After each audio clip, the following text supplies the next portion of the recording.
Welcome to 123 Minimize, the podcast about easy minimalism for busy moms with Jody and Linnea. So, Linnea, have you heard about the new trend, Underconsumption Core? I have a little bit. It's kind of a brand new thing, isn't it? Yeah, it's an old concept, right? Right. That now is trending. Right. Which I actually love when I've seen little videos people have made about it, because sometimes with minimalism, people start to think of it as a style. And it is technically labeled a style, but for our purpose, it's not just a style. And I like to see people using minimalism in their homes without purchasing all the white bins that are the same and every organizing thing that they have being exactly the same, and just this like really expensive task. Yeah. So they're organizing something, but now it just costs them hundreds of dollars at the Container Store or thousands of dollars. And I really like seeing those videos where somebody has mismatched towels, but it's very like a minimalist linen closet and it's clean and tidy, but it's not that magazine perfect. Yeah. I think that it's really easy to gravitate towards that activity because mentally and emotionally, it's easier to just buy something that you think is going to fix a problem, when it would be much better to actually go through and declutter what you have, and then you won't need as many storage bins to store the things in. I also love like when people show their kitchen drawers and it's mismatched but usable kitchen stuff, measuring cups or whatever, instead of having everything the same color and newly purchased, because sometimes that's an unattainable thing for people. Yeah. Or maybe they can attain it, but they would rather travel with their family instead. So in our events that are on our website and hosted on Facebook, or in our PDFs that people can purchase or download, we really encourage to not buy anything in the decluttering journey. So our events are 28 days, and in that time we encourage people to just spend the time getting rid of stuff. And when the month is over, then think about what you might want to purchase to improve your space. We also have a free download that is a buy nothing tracker. So any day that you don't spend anything besides your necessities, you can check it off. It's just a really great visual way to reach a goal. And we have a free download that is a shopping guide for minimalists that will help you, maybe some questions you can ask yourself before you're about to buy something, other things to do instead of buying it. So those are both free. You can download those from our website.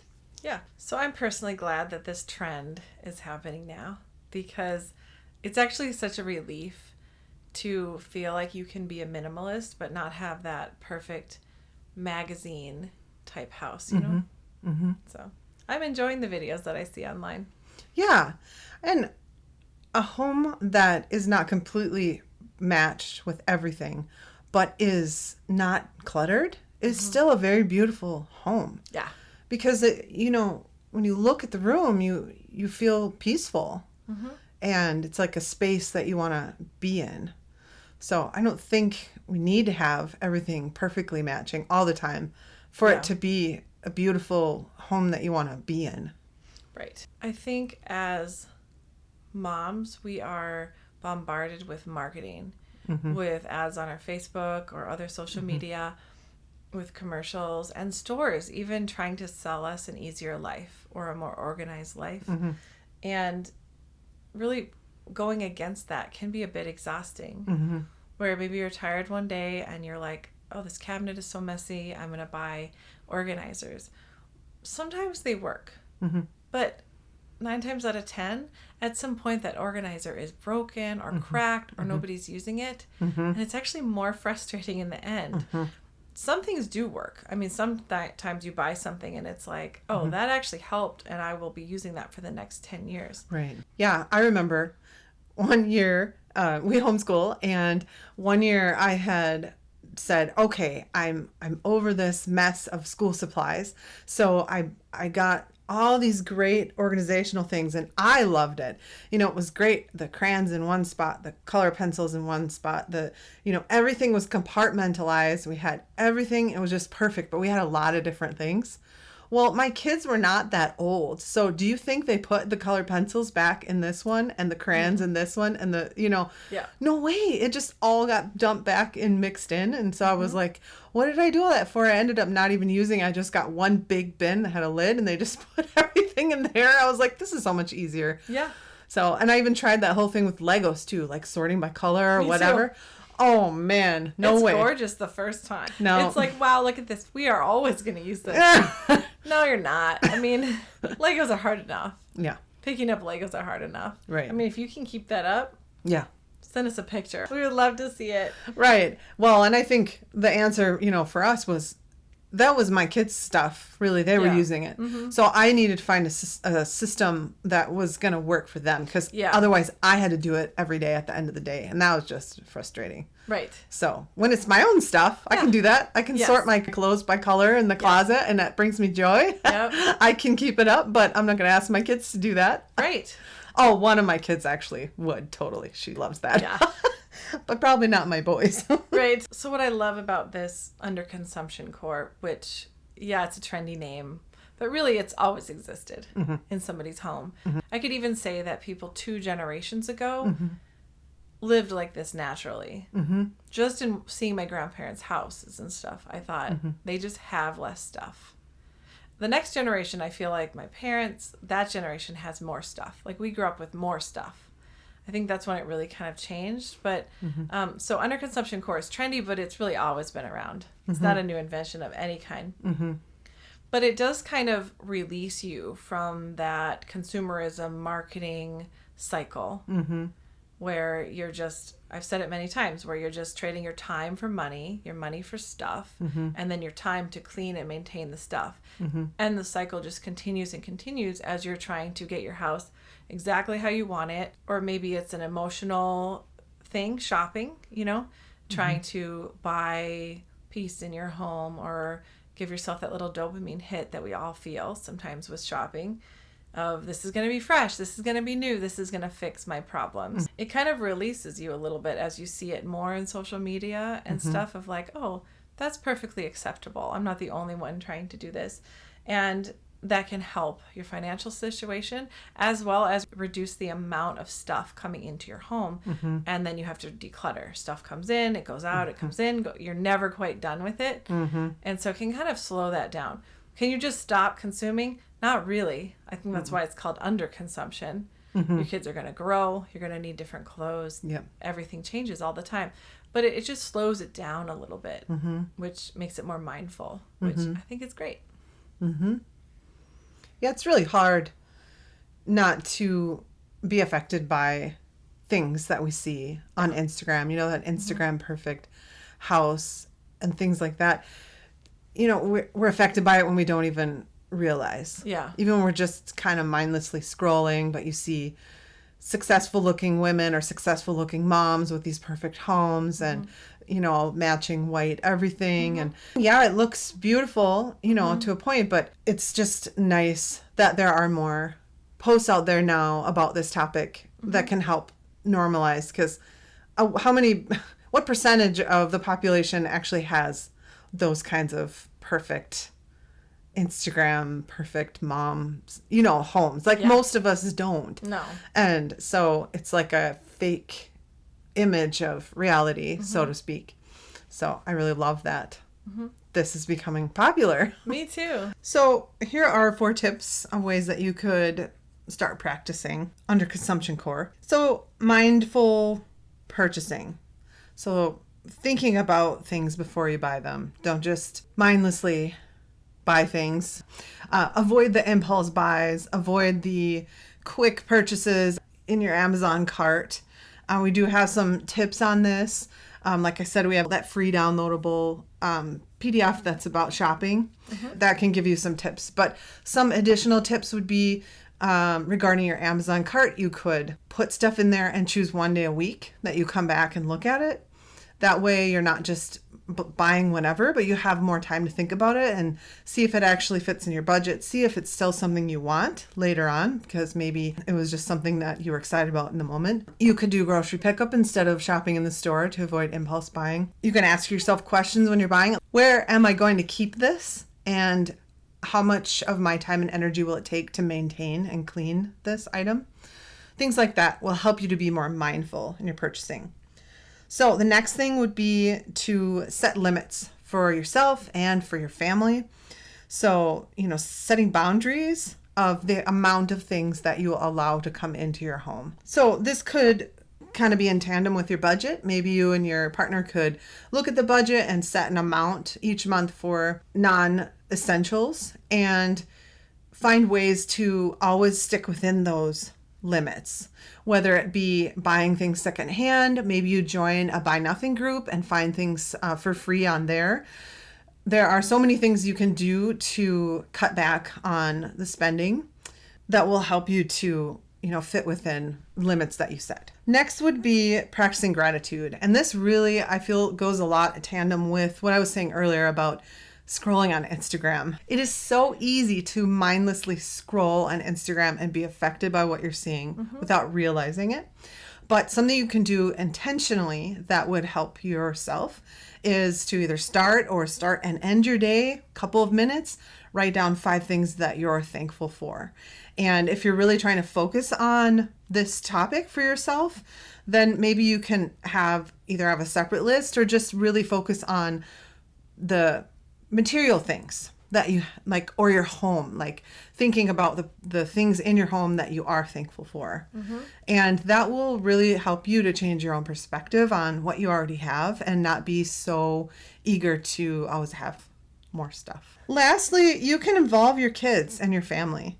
And maybe it doesn't necessarily mean that you all go gangbusters right away and get rid of all your stuff, but maybe it's just involving them, just start talking about the topic and talking about it with them and why it's important to you, and how maybe you set a goal as a family to save money for a vacation, and you print out a picture of it and put it up on a vision board on your fridge or something where everyone can see it. And so everyone has a common goal in mind and they have that motivation to really help. So when, you need to get some more pants for your children and they really want to get brand new ones, and you say, well, these are pants you're just going to wear playing in the yard. Let's just go to a secondhand store and get these cheap, and that extra money, we'll just put it in that jar for that vacation.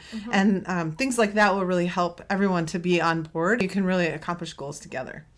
I love that. I love including the kids in your financial situation, goals and that kind of stuff, because then when they're an adult, it's not such a surprise that money isn't unlimited and we have to make choices. So I think early on kind of disclosing a little bit more is good. And learning how to budget as a family and why we're not going to buy this, but we're going to buy that, or why we're going to not do this and we're going to save for that. Just talking it through. Then it's not well, why don't you let me? It's more we're kind of involved in together. Even we sat down the other day and I asked the kids, what type of vacation would they like more? And I gave a bunch of scenarios, and it was interesting to hear what they had to say. You'd be surprised sometimes, what this kid would prefer for a trip versus another kid. And so just kind of opening up that topic a little more depending on their ages. I always think of this funny story is early on, I've told this before on the podcast, but early on when we were first doing getting out of debt and doing a program to get out of debt, we only had 2 kids at that time, and we would talk about it. I want to go get ice cream. I'm well, we're on a budget right now and this is what we have. Let's make something at home, And we would just talk about it a lot. So much so that when we were at Whole Foods, my younger daughter was I want olives. It was an olive bar. I don't think they have it anymore after COVID, but olives open and you could kind of scoop them into a container. My other daughter yells, "We're on a budget," So, budget's not a bad word, It's just telling your money where to go. It's not saying you can't have anything. It's really basic math. This is how much you have. This is how much things cost. You get to pick. So I think this underconsumption stuff is really helpful for budgeting. It's makes it less painful, I think, to kind of get it. Trends are good sometimes. Sometimes they're positive. So this is an interesting one. I've already seen, news articles warning that this will kind of slow down our economy. I think our economy was going at a pretty good clip. It might need a little pause. But I think for a lot of people, they already weren't spending a ton, and they were already practicing this, and then maybe feeling that, they would like this, but they have this. And maybe now, I know even some of the few videos I've watched, I thought, I feel already more content with my towel drawer now. It's already really quickly. But like you said, it's amazing how much social media, Instagram affects our brains. And we kind of don't acknowledge it sometimes. At least I don't. Yeah. And that kind of goes back to that whole gratitude thing.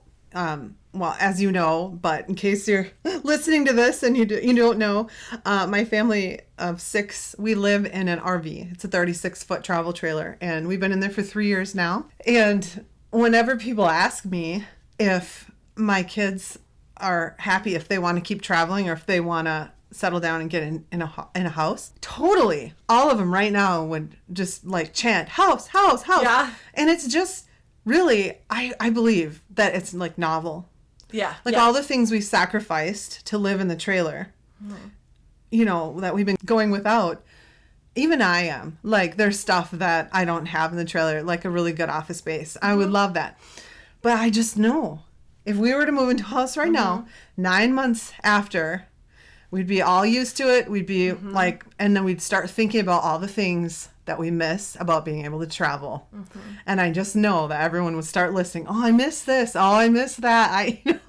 Yeah. So it just comes back to being thankful for what you have, because I could sit here being unhappy with living in a small space. Right. Yeah, you could be unhappy with anything. And then later on, I could be unhappy because we can't travel. So I'm like, okay, right now we're traveling. So we have to let's be thankful for what we have. And yeah, there's stuff that is uncomfortable, but there'll be stuff that, we'll feel tied down when we have a house and we can't just go travel as much as we can now. So, yeah. Probably about February, everybody would be regretting Minnesota. What have we done? Maybe, although my kids do miss snow. But by February, maybe the worst month, it's so cold. Yeah. So I've loved our discussion that we've just had about this. And if anybody listening would like to show us examples of how they're using this new trend, or how you've been using it for years and years and years, we would love to see it on our Facebook page. So our Facebook page is 123 Minimize with Jody and Linnea. So we'd love to hear what you think about this and if you've seen it around as well. And another thing is, I wonder how stores will try to capitalize on this trend. Because there's marketing departments following all of this. So I'd just be curious. So this is a good time to mention our upcoming fall Declutter event. It will be starting October 2024. It is a 4-week Facebook event. So we host it in a private Facebook group that only people who have purchased the event can get into. So it's a nice small community of supportive people. We give you all the tools and the coaching that you need for these 4 weeks. So you'll receive a 70-plus page workbook, and you'll be part of a private Facebook group. You'll also have 2 months free in our membership community for additional support during the following months that we call maintenance mode. Kelly Moss was a participant in one of our past events, and here's what she has to say about it. I have a lot of good momentum going when I started and whatnot, and then I kind of feel like on my own, I scratched at the surface, if you will. And so I made all the easy decisions around the house, all the things that didn't serve me. But then I was really looking forward to the event to hopefully dive in further and be pushed along further, which is exactly what it did. And I wanted that accountability. So after joining the spring declutter event, I ended up decluttering 342 items, which I was so proud of. Wow. Don't miss this event. We are going to have so much fun providing you with guidance through daily tasks, tips, prizes, and coaching. Registration is now open at our website, and we would love to have you join us. So I have some questions here from some of our members. All right, this person says, what are thoughts on keeping gift wrapping paper, or do we just buy it as we need it so we don't have to add to the clutter? So I have our method, and then you can share yours. What I like to do we do keep a couple gift bags. Usually they're white or brown. And then we keep typically one color of tissue paper. And it does seem boring, but that's it. I just keep those two things. And if I have an unexpected, one of my kids like, I'm going to a birthday party, I can just whip that out. It doesn't matter whose birthday party it is. I don't have to have a big stack of things.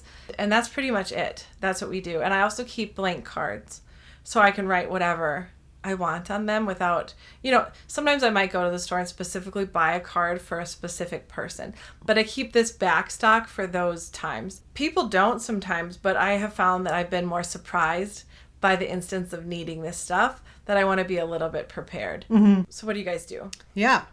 Well, I will share a little bit embarrassing fact. Before we were minimalists, which basically happened when we sold our house and moved into an RV. I wanted to be a minimalist, but I didn't know all these tips and tricks back then. So we had, those Rubbermaid totes? Yep. Like the tall ones. I don't know what this is. Couple feet tall. Mm-hmm. I probably had 2 or 3 of those full of like gift bags and tissue paper and bows. Mm-hmm. Plus another 2 that had like Christmas stuff. Mm-hmm. And we lived in a pretty small house. I mean, it was like 1,500 square feet with 6 people in it. Which sounds huge to me now after living in a trailer, but I'm certain that some of that was just the mindset that a lot of people I know struggle with, like thinking that they won't have the money to buy those things in the future. But yeah, we got rid of most of those when we moved into our trailer. We have one small little bin now that has just assorted a couple, like 1 or 2 from each holiday or birthdays. And honestly, we just keep reusing them. Mm-hmm. Like, my son has birthday and he'll get the dinosaur gift bag. Mm-hmm. And then we fold it up and put it back in there. And then he'll get it again for his birthday next year. And that works for us. And I don't have to buy them, but it's a very small amount. I mean, the bin is probably a 4-inch tall bin. It's very small. Yeah. Little bin. So. Yeah, that's great. Yeah, before minimalism, I had a big, Rubbermaid, it went under the bed. Oh, yeah. And so it was kind of made for wrapping paper. Yeah. And that was packed full. And did I use the stuff? No, I mean, because you're like, my kid's going to this kind of party. Right. Okay, there's baby shower ones, wedding ones. Mm-hmm. It just rarely did I find, or the gift is the wrong size for it. Yeah. It was really actually hard to match it up. So we've just narrowed it down. And if there's a real specific circumstance where I want to give someone a specific thing, I might, if I'm planning ahead. But the back stock is mostly for the kids who didn't plan ahead and didn't tell me. And then it's okay, Yeah. Well, I love your tip of having it be neutral colors. That's awesome, because then you could have a couple of really small spools of different color ribbon and you could make it be for anyone or any occasion. Yeah. A wedding or a baby or a birthday party, depending on what color, Yeah, and if it's a birthday party for a kid, you can decorate a white bag pretty easily. But there's ways to make it pretty. Real ribbon is really nice, to tie that on there. So sometimes we use that. But it can be a hodgepodge. My daughter just had a birthday and we did some things wrapped in tissue paper, some things were in gift bags, some things were in inside out paper bags. And my son wrapped something in cloth with ribbon. It was fine. She doesn't care. Everybody did their own thing. And a lot of that ends up in the trash, paper bags and stuff. So it didn't feel too incredibly wasteful. My kids are used to it. I wonder how they'll do it with their kids, but that'll be up to them. So we just each do our own thing. Okay, here's another question from our member group. Someone is downsizing from a large 5-bedroom house with a garage and a loft space to a small 3-bedroom with no loft or garage. The kids are small, so they do have plenty of toys, which they think is an appropriate amount. But they're really stressed. They don't know where to start. And they're just wondering how you declutter when you feel like you don't have a ton of extra stuff already. Yeah. So in that case, decluttering is really going to be like that onion peel concept that we've talked about, where you take away the stuff that you think need to go. Yeah. So broken stuff, trash, and then you go to the next layer, stuff you don't feel like you used. then I would suggest packing all that up and moving into the house. And you're going to quickly, if it's that much smaller, you're going to quickly identify things that you don't want. Because it's just going to be crowded and small and you're going to feel overwhelmed. And then you're going to have to just peel off that next layer of onion and peel off the next layer of onion. So I would suggest not like renting a storage unit in that case. Just get it all in there. Stack it up against the wall. Stack it up in the middle of the floor. It's amazing what moving can do for decluttering. And sometimes at the beginning of the move, I have done this. Move stuff to a new house and thought, we're going to definitely need this. Even if the house is bigger. And I get there and I'm like, why did I waste time packing this and bringing it? Because the space is different. Everything's changed. So that would be my suggestion, is just thinking about it like an onion, packing it up and going for it. Even don't unpack it unless you need it. And everything left in the boxes, you just get rid of. People even have like packing parties with minimalism where they pack everything up in their house. And then in that house, they're not moving.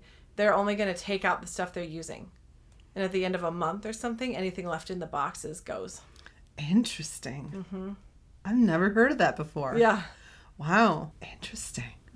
Okay, one more question from our member group.